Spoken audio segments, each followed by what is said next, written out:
Sakal Gunaarnavasya Vande Guru Sri Charanaravindan.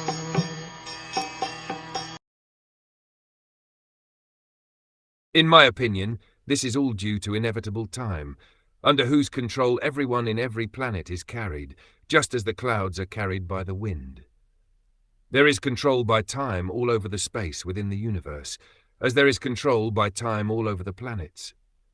All the big gigantic planets, including the Sun, are being controlled by the force of air, as the clouds are carried by the force of air.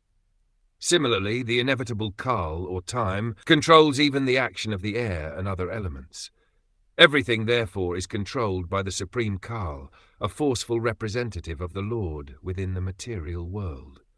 Thus, Yudhishthira should not be sorry for the inconceivable action of time. Everyone has to bear the actions and reactions of time as long as one is within the conditions of the material world.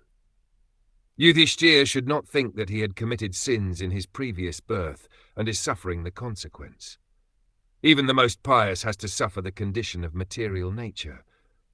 But a pious man is faithful to the Lord, for he is guided by the bona fide Brahman and Vaishnav following the religious principles.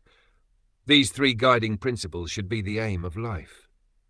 One should not be disturbed by the tricks of eternal time. Even the great controller of the universe, Brahmaji, is also under the control of that time.